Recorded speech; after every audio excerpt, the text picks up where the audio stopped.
Good afternoon, teacher. My name is Eliana Robles, and today I'll talk about for the foreign direct investment. This investment consists of the capital investment by the natural person or a legal person, for example, public companies or a private companies and etc. Obviously, in a foreign country. Uh, the foreign direct investment classifies into foreign direct investment and portfolio investment. The foreign direct investment, this investment comes from the natural or a legal person abroad whose the purpose is to develop a long-term firm. And the portfolio investment uh, is made through the stock market where we through the purpose of funds. Hello, my name is Grados. I'm going to talk about the foreign direct investment components. Reinvestment of profits. Instead of distributing the profits among to shareholders, all or large part of it can be reinvested, either by increasing the productivity of the company or by acquiring assets. This also helps to reduce the payment of income tax. Contribution and other capital operations. Investing within the same company is very favorable since many aspects of it can be improved, in addition to increasing the value of its capital, which can help the company to future loans. So, among the actions that governments can take to promote foreign direct investment will be the following. The first one will be to set a clear and available guidelines for all the international investors. The second one will be to offer all the foreign companies a clear and a streamlined process so they can set a new company. The third one will be to offer businesses a combination of tax incentives and loans to invest. And finally, to enhance the local infrastructure to encourage specific sectors or industries to invest. So, there are also many ways in which governments can restrict and control the foreign direct investment and can be the following.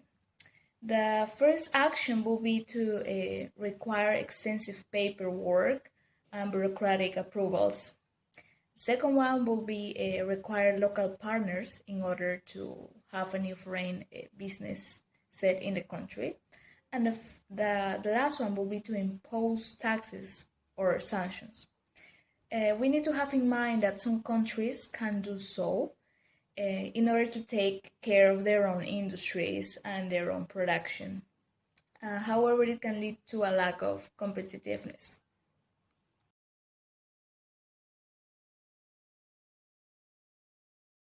So, as we can see in the chart, the Peruvian economy has been showing a sustained economic growth that has continued almost for 2 decades and has been really stable compared to the other peers in the region.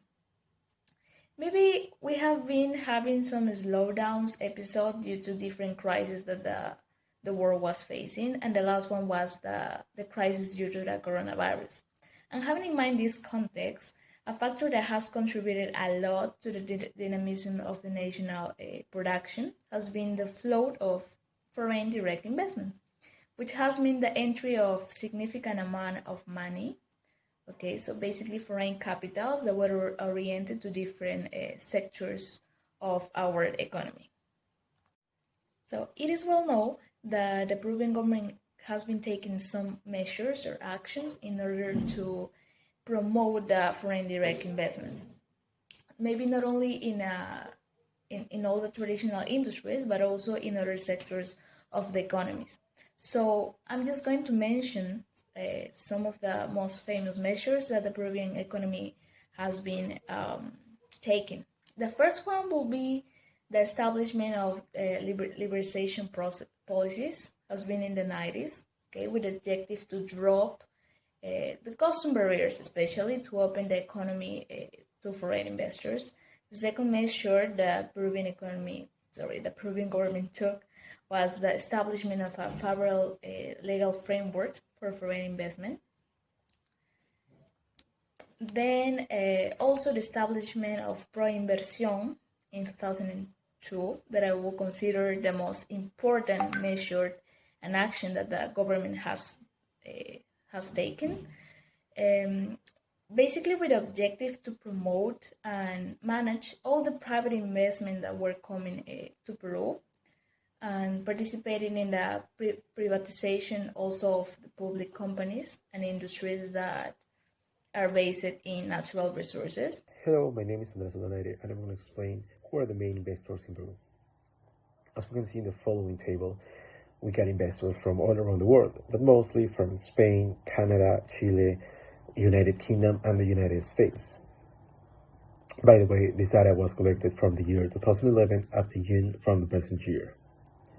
Then, talking about the foreign direct investment stock by the country of origin, we got that it reached $26,636 million up to June 30 from the present year. And in the following chart, we can see that the four countries with highest participation are the United Kingdom with 18%, Spain with 17%, Chile with 13%, and the United States with 12% of participation. Way to invest in Peru. A strong macroeconomic foundation make investing in Peru an attractive opportunity. The nation's bet and economic outlook have received a stable rating from major credit rating agencies. In the same way, according to the Gestion 2019, Peru has a legal framework that doesn't prior authorization for foreign investment. For this reason, foreign investment is allowed without restriction in the most economic activities. Similarly, restrict activities are very specific, such as air transport, maritime transport, public and private security, and the manufacture of weapons of wars. In addition, Peru has established a legal framework to protect the economic stability of investors and reduce government interference in economic activities. For this reason, the Peruvian state may grant legal stability to national and foreign investors with regards to their current statutes on income tax, specifically on the distribution of the.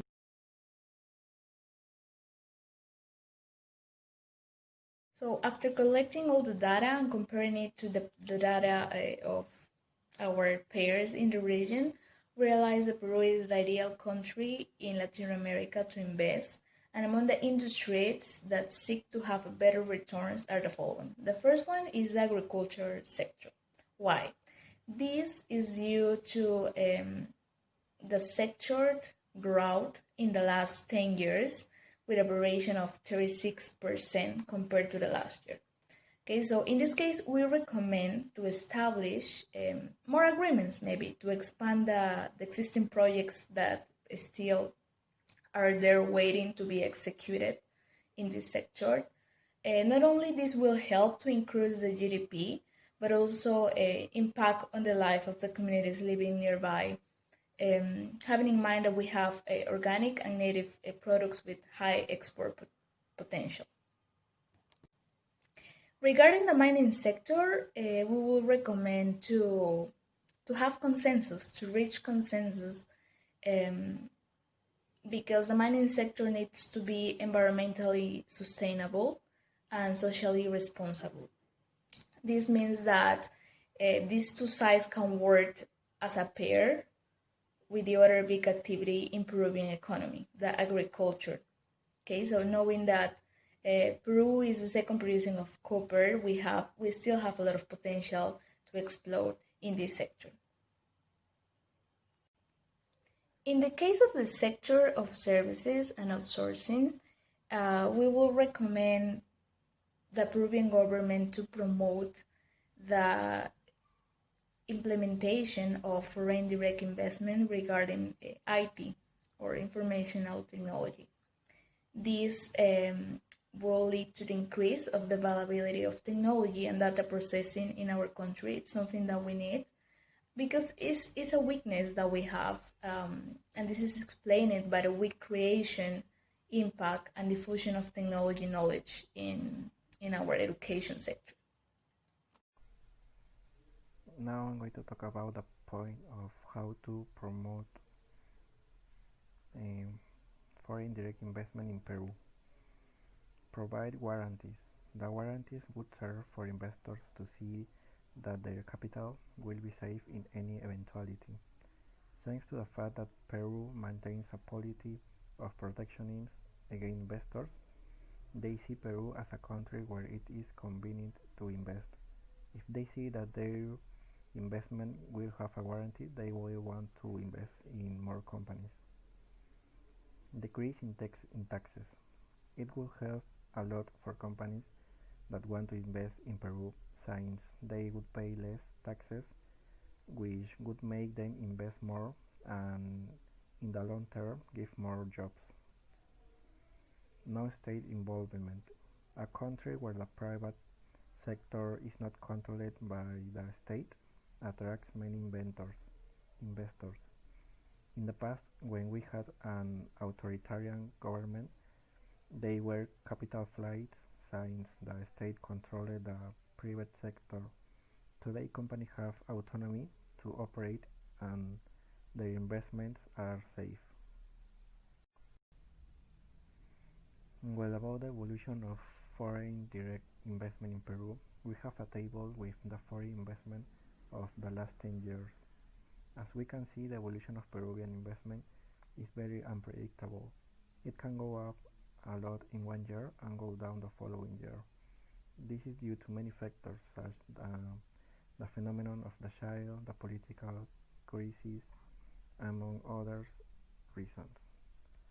In 2012, investment is significantly lower due to the coronavirus, which, due to the quarantine, paralyzed the economy for several months.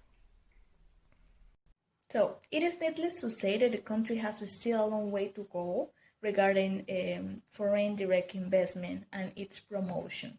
So among the challenges that Peru has to face are the following. The first one will be to strengthen the institutional framework, and this will require to make an actualization of the laws and the frameworks that we have. The other one will be to promote competitiveness, and this will also mean that we could be more attractive for foreign investors. The third measure or challenge that Peru has will be to reduce the red tape or bureaucratic framework. And finally, we do need to control the political climate in order to be more attractive to foreign investors. Probably because corruption is one of the major problems in our country, and we have faced historical data with the Odebrecht case in our country. So this can affect our reputation as a country, as a serious country to invest in. In conclusion, as we are a country where its economy is based on exports of raw material and food, and the mining industry, FDI becomes a very important piece in order to achieve economic growth. Why? Because FDI will impulse exports, will increase employment, and also will improve the human capital resources. By the way, it creates exchange rate stability because of the constant flow of the foreign currency in the country. And in order to increase the FDI in Peru, we need to improve the competitiveness of the small medium businesses, and also we need to calm down the climate, the political climate of the country, because this makes us unattractive to the foreign investors. Thank you. In conclusion, there are many ways to invest in Peru. It is a way to make the economy grow, create new jobs for Peruvians. We are a country with a growing economy. My recommendation will be to see new marketing channels for foreign companies, and the state provide more flexibility with Ministry of Economy and Finance. Well, the final concluding is that what's the benefit direct foreign investment in Peru? is that it supports use in your economy so that it can remain stable, especially on what Peru is based on, which are the export of raw materials, and especially in this time of economic reactivation by the issue of pandemic for the coronavirus, direct investment will be of great help so that your country can reactivate economically. Thanks.